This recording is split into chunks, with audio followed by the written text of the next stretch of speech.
Eles ensinavam que o mal residia na matéria, enquanto o bem residia no espírito.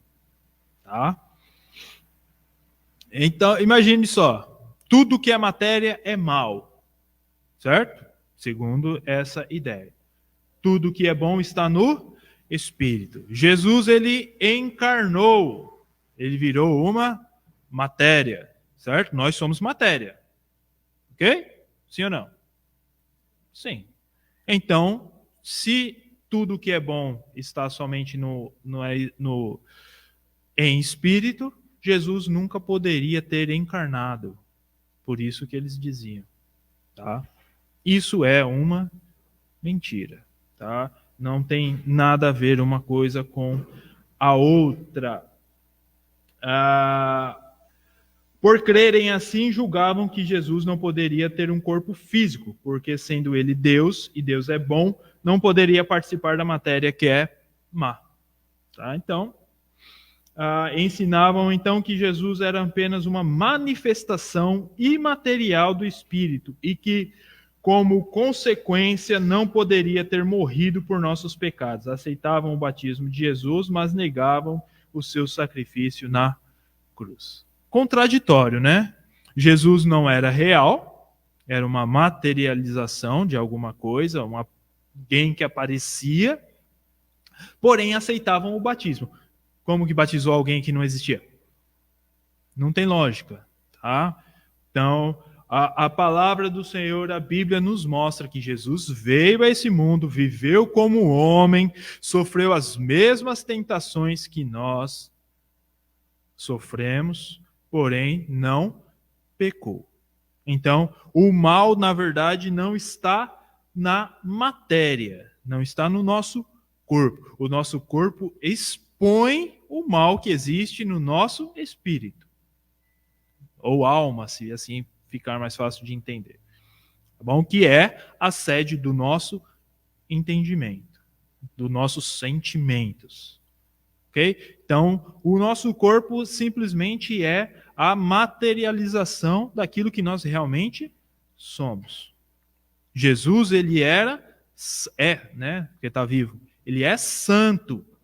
E por habitar um corpo físico, não quer dizer que ele perdeu a sua santidade. Lembra quando nós começamos, esse faz mais tempo, tá, irmã Neide?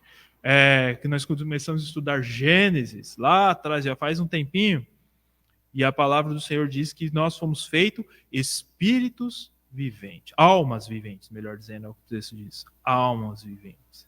Esse corpo que nós temos aqui é somente uma casca para nós nos materializarmos quem nós realmente somos. Uma casca que está apodrecendo dia após dia. Isso se chama envelhecer. Bom, faz parte. Você não vai conseguir evitar isso. Tá ok? Então, não tinha uma lógica, não tinha o porquê disso.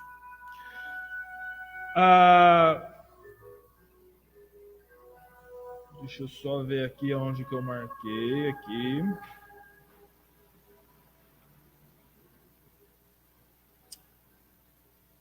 Tá. Eu dividi o slide em dois. Tá? Aí é o que eu disse agora, tá?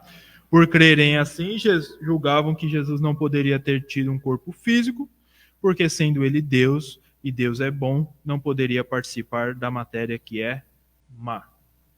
Para os falsos mestres, a humanidade se dividia em 3 grupos.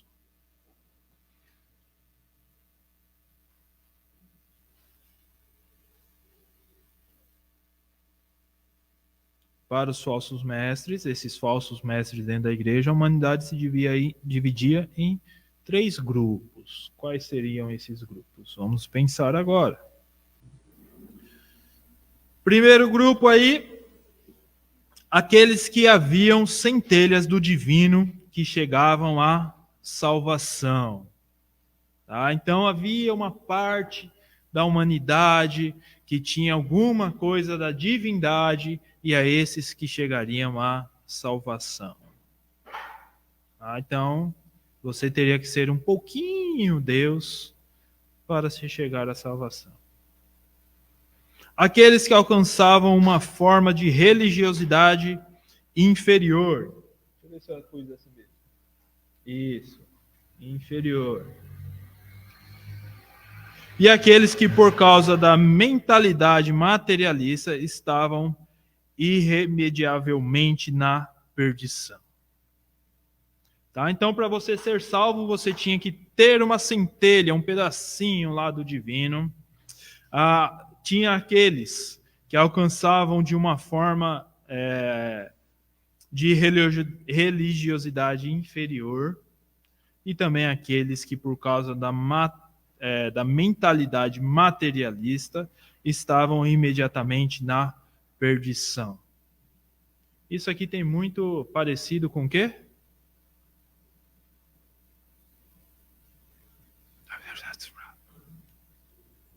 Não pensei nem pensei numa, não pensei nem numa predestinação. Não tem muito a ver? Olha, você já tem que ter uma centelha. Então, se você tem, você já está destinado à salvação. Existem aqueles aí, seriam esses que alcançam uma forma de religiosidade inferior, ficariam na terra, aí seria mais ou menos aí o testemunho de Jeová, como o Danilo falou. E aqueles, por causa da sua mentalidade materialista, estavam irremediavelmente na perdição, ou seja, sem chance alguma, porque você pensa somente no material.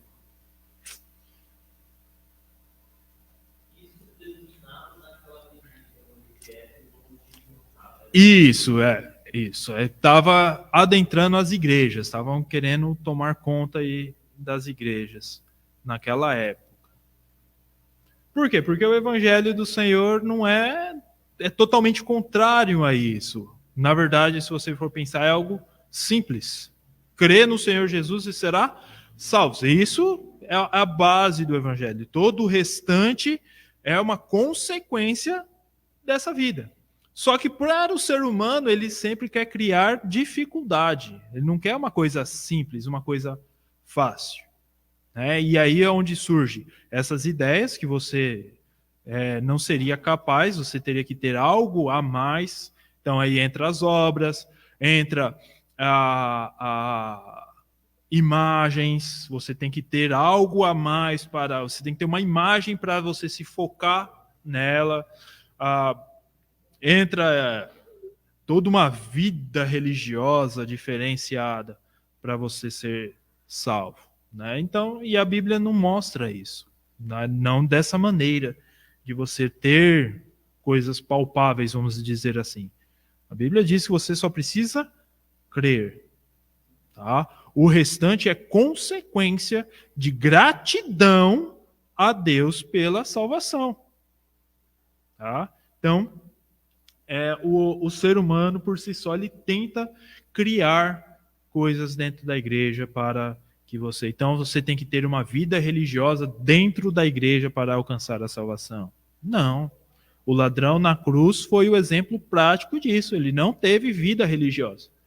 Nenhuma. Mas o Senhor Jesus diz que hoje mesmo estarás comigo no paraíso. Tá? Então, não tem necessidade disso. É claro que aí vão falar, opa, não vou mais para a igreja então. Não é isso que o André está falando. O André está falando que, por consequência, gratidão a Deus, nós temos uma vida religiosa na igreja. A igreja está aqui para nós cultuarmos a Deus em comunhão. Certo? Então é importantíssimo estar na igreja, porque é a manifestação da minha fé, da minha crença.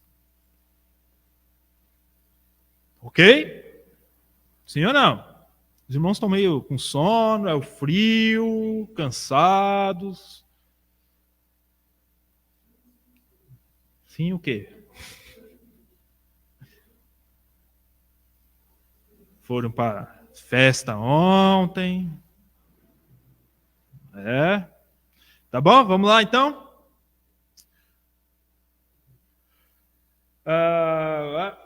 Vamos lá então. Foi para ajudar os crentes a se firmarem na verdade do evangelho que João escreveu então as 3 cartas. Então, peraí, vamos lá, vamos ajudar aí esse povo a a entender realmente o que era o Evangelho. Tá? Vamos desmistificar toda essa questão, mostrar que não tem nada a ver com isso. Então, da mesma maneira que as cartas serviram para orientação, olha, foi sem querer, já tinha terminado, tá? Da mesma maneira que as cartas foram escritas para orientar aquelas igrejas do passado, elas servem para nos orientar hoje também. E severamente, né, advertir, severamente os advertiu de que todo aquele que negasse que Jesus veio em carne não poderia ser considerado filho de Deus, mas um anticristo. Olha aí, bem pesado, né? Bem forte. Então, se você falar, eu sou cristão, mas Jesus não veio em carne, então você não é um cristão. Tá? Porque se ele não veio em carne, ele não morreu na cruz por você. Ele não ressuscitou por você. Bom? Então, vamos só ler esse texto. Deixe marcado aí na sua Bíblia, 1 João. Nós vamos sempre estar nele. Por enquanto ainda não tem muitos versos.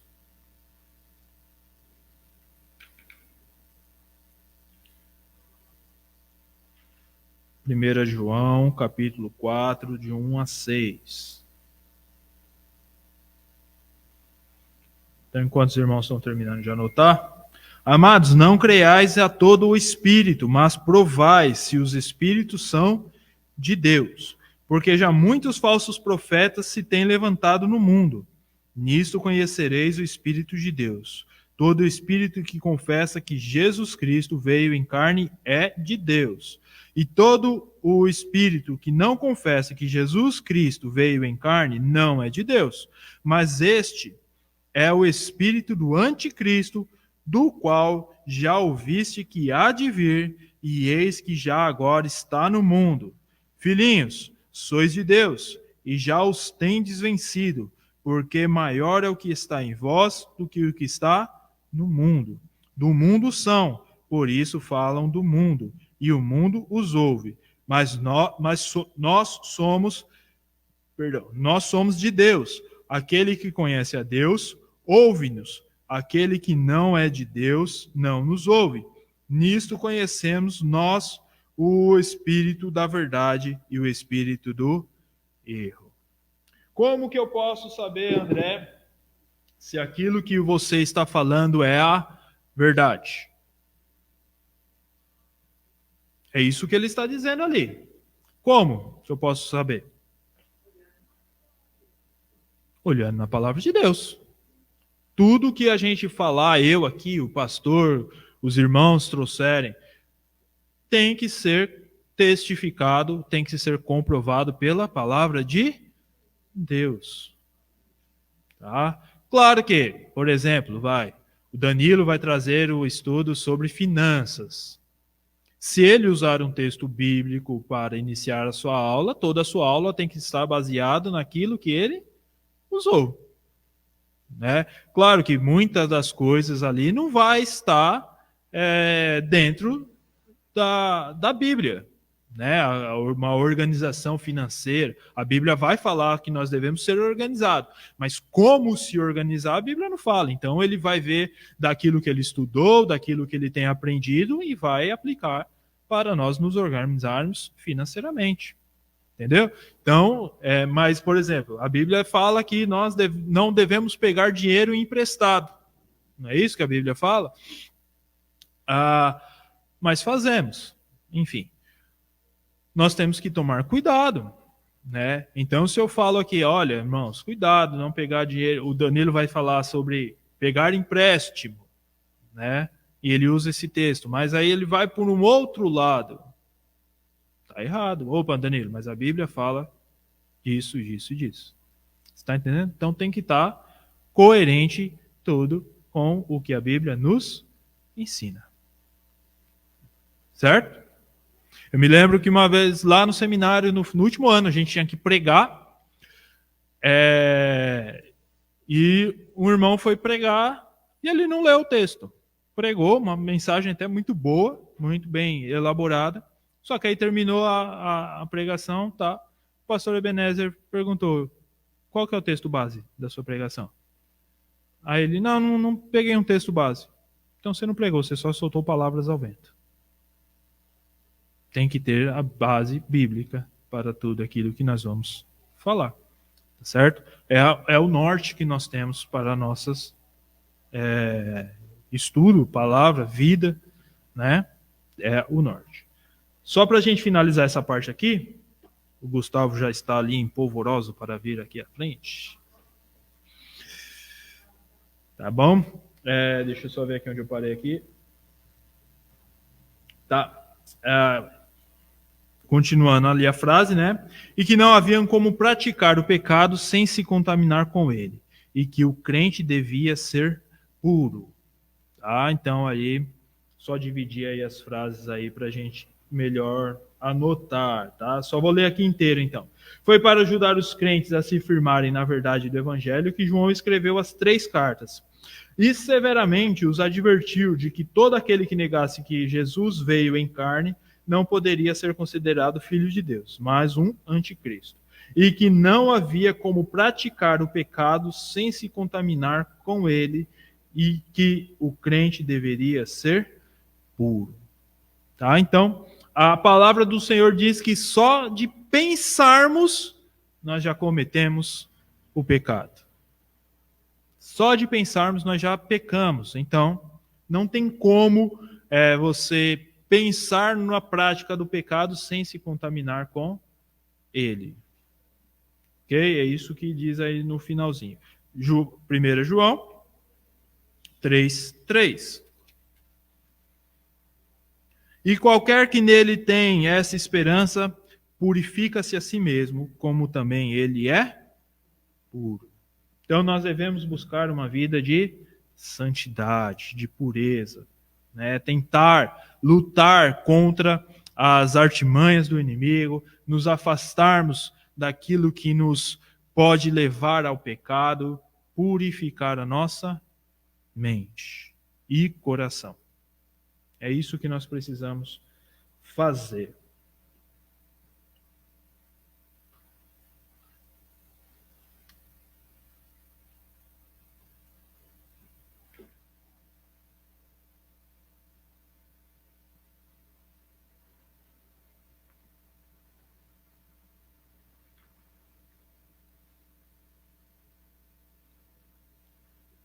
Só para a gente finalizar aqui, tem mais algumas coisinhas rapidinho aqui, a gente finaliza essa parte. Aí a semana que vem a gente já começa na outra. Pronto?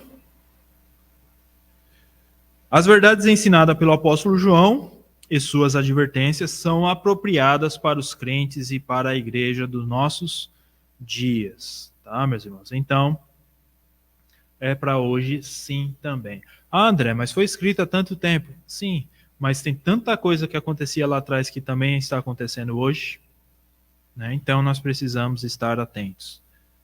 Pelo contrário, eu digo que hoje em dia até está piorando, porque nós temos a Bíblia, nós temos o conhecimento necessário, nós temos ferramentas que nos ajudem a entender, e mesmo assim caímos nessas ciladas.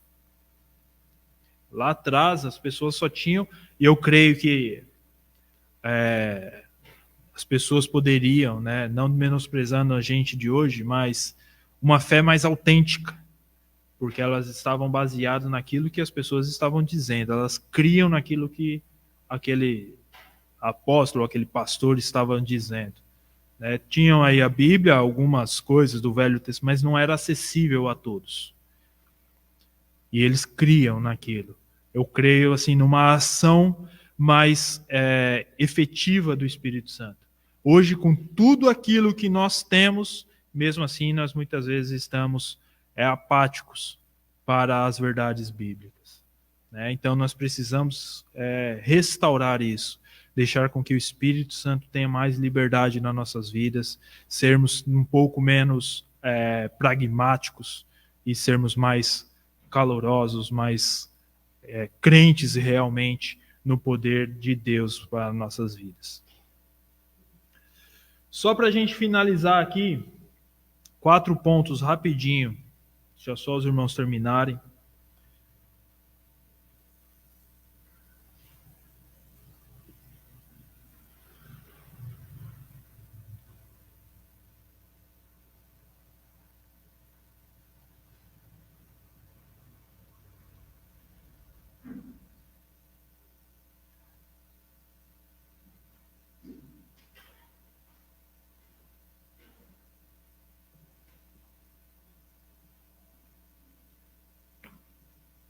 Eu acabei pulando uma parte aqui das cartas, mas aí a semana que vem eu coloco aqui, tá? Sobre a quem as cartas foram escritas. Eu não sei porque eu pulei. Deixa eu só confirmar aqui nos slides reais se está antes ou se está depois.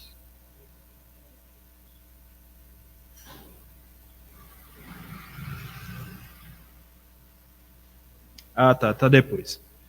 Então não vai dar pra gente hoje terminar, tá? Mas vamos parar por aqui então. E aí na próxima aula então a gente finaliza essa parte aqui da introdução das cartas. E aí na próxima aula nós damos continuidade. Amém, irmãos? Alguma dúvida? Alguma questão? Nada. O André vai ficar caladinho agora. Então que Deus nos abençoe.